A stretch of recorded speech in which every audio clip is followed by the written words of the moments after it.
اچھا جی، دیکھیں بسم اللہ الرحمن الرحیم. سورہ بقرہ آپ لوگوں کو مولانا عبد النصیر علوی صاحب نے پڑھا دی تھی، اور کسی عذر کی باعث وہ آگے اس کو کنٹینیو نہ کر سکے. تو آگے کی تفسیر جو ہے طارق صاحب نے مجھے کہا ہے کہ آپ نے پڑھانا ہے. تو آپ لوگوں کی کلاس کا ٹائم آپ لوگوں کو معلوم ہے 11:30 بجے ہے. ٹھیک ہے، اور شروع کرنا ہے سورہ آل عمران سے. ٹھیک ہے، یہاں السلام تک آپ علیکم لوگوں نے استاد جی. جی وعلیکم السلام. جی استاد جی، ہم نے سورہ آل عمران بھی پڑھ لی ہے، اس کا آخری رکوع رہتا ہے صرف. اب دیکھیں، کل سال اول کا مجھے بتایا گیا کہ انہوں نے جو ہے تو شروع کرنا ہے سورہ آل عمران سے. اب ان کا بھی صحیح نصاب نہیں پتا، آپ لوگوں کا بھی صحیح نصاب نہیں بتایا، بس کہا کہ سورہ آل عمران سے شروع کرنا ہے. جی استاد چلیں جی، ہم نے شروع سورہ آل عمران الحمدللہ ریپیٹ کر پڑھ لی لیتے ہے. ہیں، ریپیٹ کر جی لیں. ٹھیک ہے، استاد ریپیٹ جی، کر اگر لیتے ہیں. آگے چلیں تو کیونکہ 20 پارے ہیں، سلیبس کور ہو جائے گا تو بہتر آپ ہوگا. لوگوں کی 20 پارے ہیں؟ جی 10 پارے پہلے، 10 پارے آخری. آخری 10 پارے کس کے پاس ہیں؟ وہ مولانا زاہد صاحب پڑھا رہے ہیں. ہاں تو وہ زاہد صاحب پڑھا رہے ہیں نا، میں تو شروع کے 10 پارے جی پڑھاؤں گا جی نا صرف. ہاں جی تو جی ٹھیک ہے، 10 پارے تو ہو جائیں گے. ٹھیک ہے، جی شروع سے بھی اگر یہاں سے بھی شروع کریں گے تو انشاءاللہ 10 پارے ہو جائیں گے. ٹھیک ہے، 5 دن کلاس ہوتی ہے نا،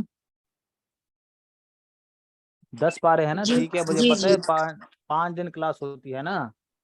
ٹھیک ہے، پچھلی دفعہ تفسیر میرے پاس تھی، 3 دن میرے پاس کلاس تھی، صرف 3 دن میں پڑھاتا تھا تفسیر. اور اس کے باوجود تقریباً 9:30 سے پارے 9 سے پارے ہو گئے تھے ہمارے، بلکہ صرف آدھا پاؤ 1 پاؤ رہتا تھا ہمارا.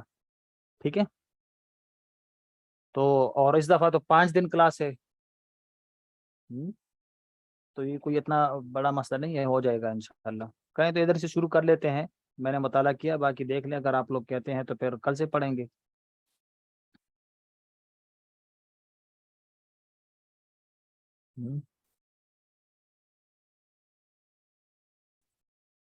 ٹھیک ہے،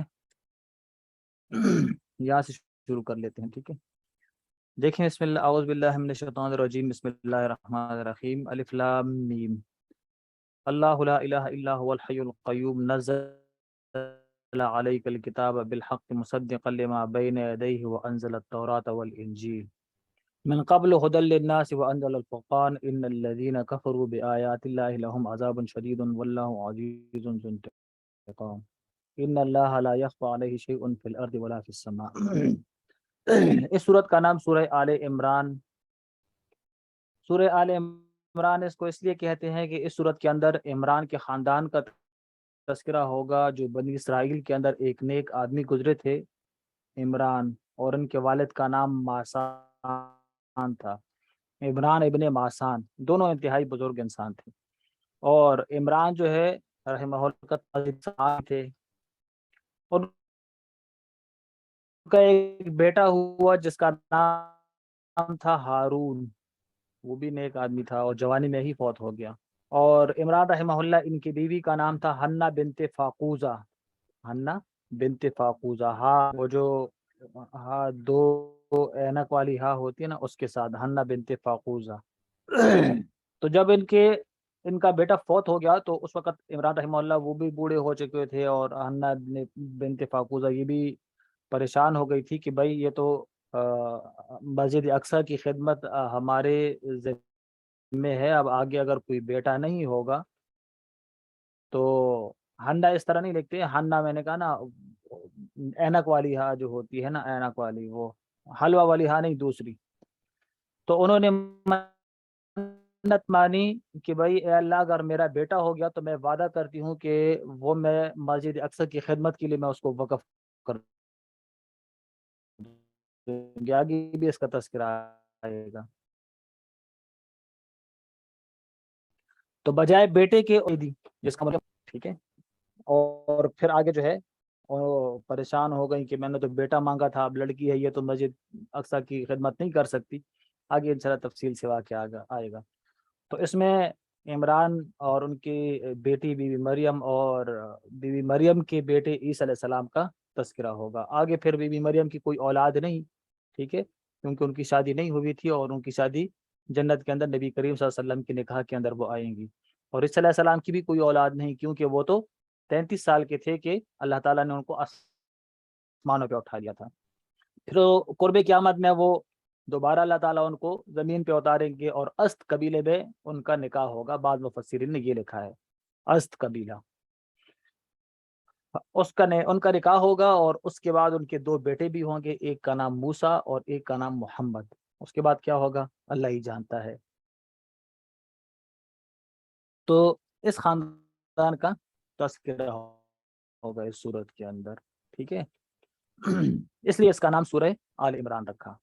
الف لام میم آپ لوگوں کو پتہ ہے کہ حروف مقطعات میں سے ہے، اور حروف مقطعات ان کا مطلب ہوتا ہے کہ کسی لفظ کو اختصار کے ساتھ بیان کرنا، کسی لفظ کو اختصار کے ساتھ بیان کرنا. جیسے ہم کہتے ہیں نا ڈی سی ہم کہتے ہیں ڈپٹی کمشنر، یا اے سی ہم اسٹیٹ کمشنر کو کہتے ہیں. ٹھیک ہے، آپ لوگ میوٹ کر دیں جس کا ان میوٹ ہو.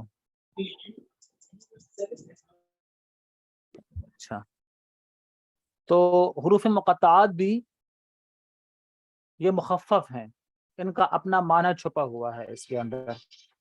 ٹھیک ہے، ان کا اپنا معنی چھپا ہوا ہے. کون سا معنی ہے ان کا؟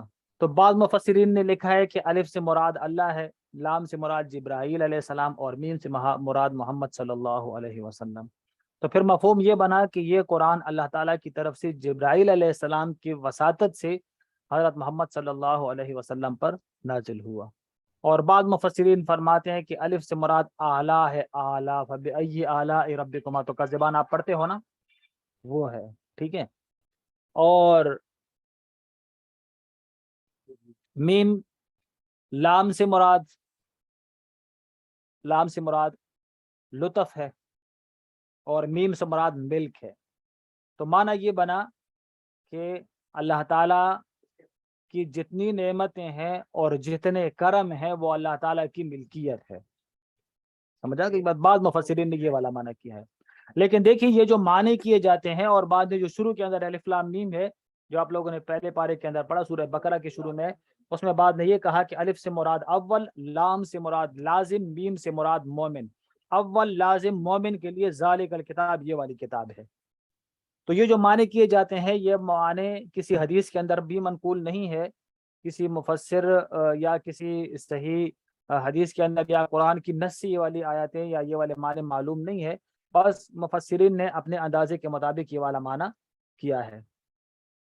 ٹھیک ہے، تو اس کا اصل معنی کیا ہے اور اصل مطلب اس کا کیا ہے؟ تو احناف کا اس کے اندر مطلب یہ وہ مسلک یہ ہے کہ بھائی اس کا معنی اللہ ہی کو معلوم ہے، اللہ کے رسول کو معلوم تھا، اللہ کو معلوم ہے. ٹھیک ہے، باقی اس کے علاوہ اور کسی کو بھی اس کا صحیح جو مطلب ہے اور صحیح مفہوم ہے وہ کسی کو معلوم نہیں ہے. ٹھیک ہے، ہاں قیامت کے دن پھر اللہ تعالیٰ ہمیں بتا دیں گے کہ بھائی الف لام میم، الف لام را، طٰ، یاسین، حامیم، اس کا کیا معنی تھا، وہ قیامت کے دن اللہ تعالیٰ ہمیں بتا دیں گے. لیکن ابھی ہمیں اس کا معنی معلوم نہیں ہے. سمجھ آ رہی ہے بات کی جا رہی ہے؟ اچھا، تو الف لام میم اللہ لا الہ الا هو الحی القیوم.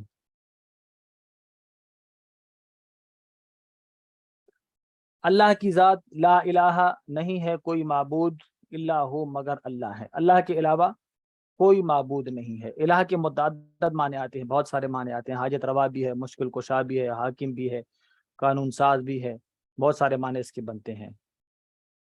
تو اللہ کے علاوہ کوئی بھی مشکل کشا، کوئی بھی فریاد رسی کرنے والا، کوئی بھی دستگیر، کوئی بھی حاکم، کوئی بھی نہیں ہے سوائے کون ہے؟ اللہ ہے. الحی، ہمیشہ زندہ رہنے والا ہے، نہ اس کی کوئی ابتدا ہے اور نہ اس کی کوئی انتہا ہے. اللہ تعالیٰ کی کوئی ابتدا بھی نہیں، اللہ تعالیٰ کی کوئی انتہا بھی نہیں. سمجھ آ گئی بات؟ ابتدا اور انتہا کن کی ہوتی ہے؟ ابتدا اور انتہا اس کی ہوتی ہے جو معدوم ہوتا ہے، جو ختم ہوتا ہے، اس کی ابتدا اور انتہا ہوتی ہے. ہماری ابتدا ہے، ٹھیک ہے، ہماری ابتدا ہے. 35 سال پہلے ابتدا ہوئی، اور 35 سال پہلے ہم تھے ہی نہیں. ٹھیک ہے، انتہا بھی ہے، کب انتہا ہوگی اللہ کو معلوم ہوگا، اس کے بعد پھر ہم ہوں گے ہی نہیں. تو جس کی ابتدا ہوتی ہے اس ابتدا سے پہلے وہ نہیں ہوتا. ٹھیک ہے، اور جس کی انتہا ہوتی ہے اس انتہا کے بعد بھی وہ نہیں ہوتا.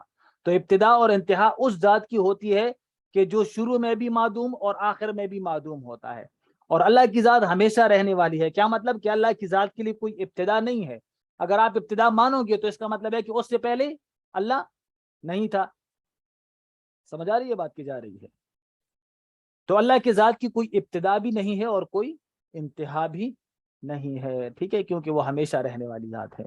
الحی القیوم، الحی ہمیشہ رہنے والا، زندہ رہنے والا، القیوم ہمیشہ قائم رہنے والا، جس کے اوپر کبھی کوئی زوال نہیں آئے گا، کبھی اس کے اندر کوئی تغیر و تبدل نہیں آئے گا، ٹھیک ہے۔ نزل علیک الکتاب بالحق، جس نے نازل کیا علیکہ تمہاری اوپر، الکتاب کتاب کو، بالحق حق کے ساتھ، یعنی قرآن کریم، تمہاری اوپر کتاب کو حق کے ساتھ نازل کیا۔ کتاب سے مراد قرآن کریم ہے، یہ قرآن جو آپ کے اوپر نازل ہوا ہے یہ حق کتاب ہے۔ مصدقا لما بین یدیہ، تصدیق کرتا ہے ان کتابوں کی، بین یدیہ جو اس سے پہلے گزری۔ قرآن ان کتابوں کی بھی تصدیق کرتا ہے جو اس سے پہلے تورات، زبور، انجیل وغیرہ کتابیں گزری، ان کی تصدیق کرتا ہے کہ وہ بھی اللہ تعالیٰ کی کتابیں ہیں، ان کے اندر بھی توحید، رسالت اور قیامت کا بیان تھا، ٹھیک ہے۔ تو قرآن آسمانی کتابوں کی تصدیق کرتا ہے، قرآن آسمانی کتابوں کی تصدیق کرتا ہے، ان کتابوں کی تصدیق کرتا ہے جو اللہ تعالیٰ کی طرف سے نازل ہوئی، لیکن جو کتابیں تحریف شدہ ہوں ان کی تصدیق نہیں کرتا، ٹھیک ہے، ان کی تصدیق نہیں کرتا۔ اس وقت آسمانی کتابوں کے اندر صرف قرآن کریم ایسی کتاب ہے جو اپنے اصل شکل کے اندر موجود ہے، جس طرح اللہ تعالیٰ کی طرف سے نازل ہوئی اسی طرح اب تک موجود ہے، اس کے اندر زیر زبر کا کوئی فرق نہ آیا ہے اور نہ آئے گا، ٹھیک ہے۔ صرف قرآن ایسی کتاب ہے۔ اس کے علاوہ باقی جو آسمانی کتابیں ہیں، تورات، زبور، انجیل، تو یہ سب کیا ہے؟ تحریف شدہ ہیں، یہ سب کتابیں تحریف شدہ ہیں۔ اس لیے اگر ہمارے پاس کوئی انجیل لے کر آئے یا تورات لے کر آئے، زبور لے کر آئے کہ بھائی تم اس پر ایمان رکھتے ہو کہ نہیں، تو ہم یہ نہیں کہیں گے کہ ہاں ہم اس تورات کے اوپر، انجیل کے اوپر ایمان لے کر آتے ہیں، ہم یہ نہیں کہیں گے۔ ہم یہ کہیں گے کہ بھائی میں اللہ کے اوپر اور اللہ کی طرف سے جو کتابیں نازل ہوئی میں سب کے اوپر ایمان لے کر آتا ہوں۔ لیکن آپ نے جو کتاب پکڑی ہوئی ہے کہ بھائی یہ تورات یا یہ زبور یا یہ انجیل، میں نہ اس کی تصدیق کرتا ہوں اور نہ اس کی تکذیب کرتا ہوں، لا نصدق ولا نکذب، ٹھیک ہے، ہم اس کی نہ تصدیق کرتے ہیں اور نہ ہم اس کی تکذیب کرتے ہیں، ٹھیک ہے۔ کیوں؟ اس لیے کہ ہمیں پتہ نہیں ہے کہ یہود و نصارہ نے کن کن جگہوں پر تحریف کی ہے، ہمیں یہ پتہ نہیں۔ تو اگر ہم کہیں کہ بھائی تمہارے ہاتھ میں جو تورات ہے ہم اس کی تصدیق نہیں کرتے، تو ہو سکتا ہے کہ اس کے اندر وہ جگہ بھی ہو جو منزل من اللہ ہو، اللہ ہی کی طرف سے نازل ہو، تو اس کا ہم نے انکار کر دیا۔ اور اللہ کی طرف سے نازل کیے گئے ایک حرف کا انکار کرنا گویا کہ آپ نے تمام نازل شدہ کتابوں کا انکار کر دیا۔ قرآن کی ایک آیت کا، ایک لفظ کا انکار کرنا پورے قرآن کا انکار کرنا ہے، ٹھیک ہے۔ اچھا، اور ہم اس کو یہ بھی نہیں کہتے کہ ہم اس کی تصدیق کرتے ہیں کہ تمہارے ہاتھ میں جو تورات، زبور، انجیل ہے، جو بھی ہے، ہاں یہ اللہ کی طرف سے نازل ہوا ہے، ہم یہ بھی نہیں کہتے۔ کیوں؟ کیونکہ وہاں پر تو تحریف بھی ہوئی ہے، تو اس تحریف کو بھی اللہ تعالیٰ کی طرف سے آپ نے منزل من اللہ، اس کو بھی آپ نے کہہ دیا۔ تو اس لیے آج کل جو ان کے پاس یہ انجیل وغیرہ موجود ہیں، ہم نہ ان کی تصدیق کرتے ہیں اور نہ ان کی تکذیب کرتے ہیں، بس ہم صرف اس پر ایمان لے کر آتے ہیں جو اللہ تعالیٰ کی طرف سے جو کتابیں نازل ہوئی ہم سب کے اوپر ایمان لے کر آتے ہیں، ٹھیک ہے۔ اچھا جی، نزل علیک الکتاب بالحق مصدقا لما بین یدیہ، نازل کیا تمہاری اوپر کتاب کو بالحق کے، حق کے ساتھ، مصدقاً اس حال میں کہ وہ کتاب تصدیق کرتی ہے، لما ان کتابوں کی، بین یدیہ جو اس سے پہلے گزری، جو اس سے پہلے گزری۔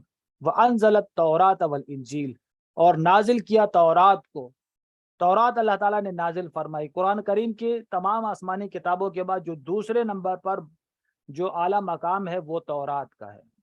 صدیوں تک یا تو علماء آئے اور انہوں نے اس کتاب کی پیروی کی۔ موسیٰ علیہ السلام اور عیسیٰ علیہ السلام کے درمیان تقریباً 1700 سال کا زمانہ ہے، تو موسیٰ علیہ السلام کے بعد جو ہے تو 1700 سال کے بعد جو ہے تو اللہ تعالیٰ نے عیسیٰ علیہ السلام کو پھر مبعوث فرمایا. تو ان 1700 سال کے درمیان کیا ہے, جو بنی اسرائیل جو ہے تو اللہ تعالیٰ کی عبادت کرتے تھے تو وہ تورات کے مطابق کرتے تھے. ٹھیک ہے. پھر اس کے بعد عیسیٰ علیہ السلام کو اللہ تعالیٰ نے مبعوث فرمایا. اچھا, انزل التورات, نازل کیا تورات کو, والانجیل, اور انجیل کو نازل کیا. تورات حضرت موسیٰ علیہ السلام پر اور انجیل حضرت عیسیٰ علیہ السلام پر. اب انجیل بھی کیا ہے, ان کے پاس 4 انجیلیں ہیں. انجیل اللہ کی طرف سے کتنی نازل ہوئی؟ 4 نہیں, ایک انجیل نازل ہوئی تھی. ان کے پاس کتنی ہے؟ 4. متی, یوحنا, مرکس, لوکا. اور یہ 4 انجیلیں انہوں نے کیسے مرتب کی؟ 4 انجیلوں کو, مطلب اس وقت ان کے پاس اور بھی بہت ساری انجیلیں تھیں. ٹھیک ہے. اب وہ خود نہیں جانتے تھے پادری کہ بھائی کون سی انجیل جو ہے وہ اصل ہے. تو سارے جو ہے تو بیٹھ گئے, ان کے جو بڑے بڑے پادری تھے بیٹھ گئے کمرے کے اندر, ساری انجیلیں رکھ دی ایک میز کے اوپر, اور اللہ سے جو ہے تو سوال کرنے لگے, اے اللہ جو انجیل برحق ہے اس کو میز پہ قائم رکھ, اور جو انجیل جھوٹی ہے اس کو آپ نیچے گرا دے. سارے جو ہے تو دعا کرنے لگے, کہہ رہے کہ پھر اس کے بعد ایک زلزلہ آیا. واللہ اپنی طرف سے بنائی ہوئی باتیں ہیں. اور ایک زلزلہ آیا, یا جو ہے تو ایک جو ہے تو جھٹکا سا آیا, اور ساری انجیلیں نیچے گر گئی. صرف یہ 4 انجیلیں میز کے اوپر باقی رہ گئی. اور اس کی انہوں نے اس 4 انجیلوں کو انہوں نے لے لیا. سمجھ گئے کہ بھائی بس اللہ تعالیٰ کی طرف سے ہمیں حکم آ گیا کہ ان 4 انجیلوں پر تم عمل کرو.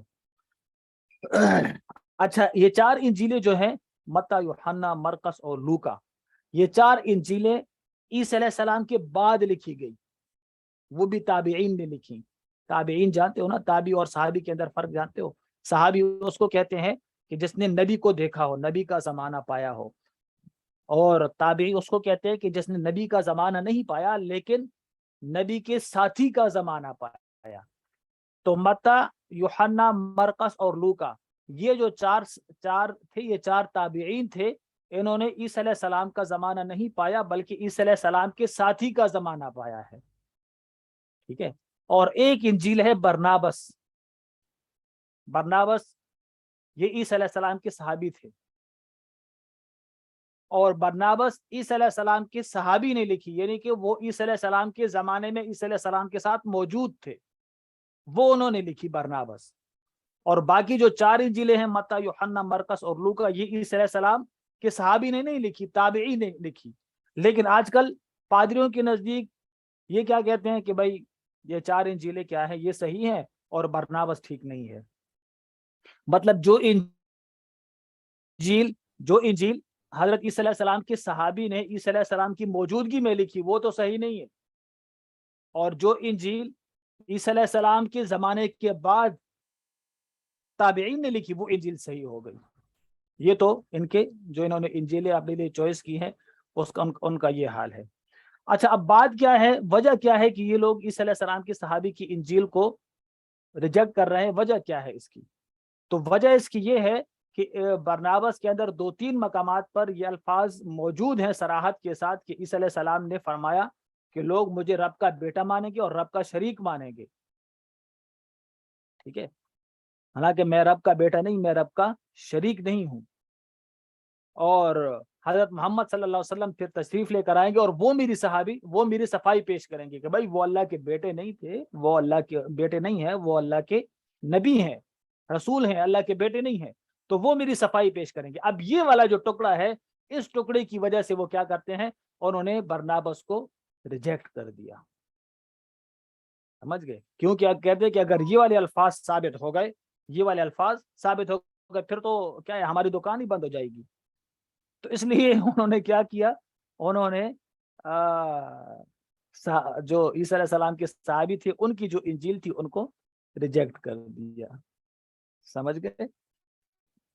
اچھا جی, تو دیکھو, نزل علیک الکتاب بالحق, نازل کیا آپ کے اوپر کتاب یعنی قرآن کو حق بالحق کے حق کے ساتھ مصدقاً جو تصدیق کرتی ہے, لما ان کتابوں کی, بین یدیہ جو اس سے پہلے ہے, وانزل التورات اور نازل کیا تورات کو, والانجیل اور انجیل کو, من قبل اور ان سے اس سے پہلے یعنی قرآن سے پہلے ان کتابوں کو نازل کیا. ہدل للناس، یہ کتابیں بھی تورات اور انجیل بھی ہدل للناس لوگوں کے لیے ہدایت کا سامان ہے. وانزل الفرقان، اور پھر اللہ تعالیٰ نے نازل کیا کس کو؟ فرقان کو. فرقان سے مراد قرآن مجید کہ اللہ تعالیٰ نے تورات اور انجیل کو نازل کیا. تورات اور انجیل کے اندر بھی لوگوں کے لیے ہدایت کا سامان تھا، وہ بھی لوگوں کے لیے ہدایت کا ذریعہ تھا. اور پھر اس تورات اور انجیل کے بعد اللہ تعالیٰ نے فرقان کو نازل کیا. فرقان سے مراد قرآن جو حق باطل کے اندر فرق کرنے والا ہو. اچھا، ان الذین کفروا، بے شک وہ لوگ جنہوں نے کفر کیا، لہم عذاب شدید، ان کے لیے دردناک عذاب ہے. وہ لوگ جنہوں نے کفر کیا ان کے لیے دردناک عذاب ہے. ٹھیک ہے، اب لے جاؤ، بعد میں لے لوں گا. واللہ عزیز ذو انتقام، اور اللہ تعالی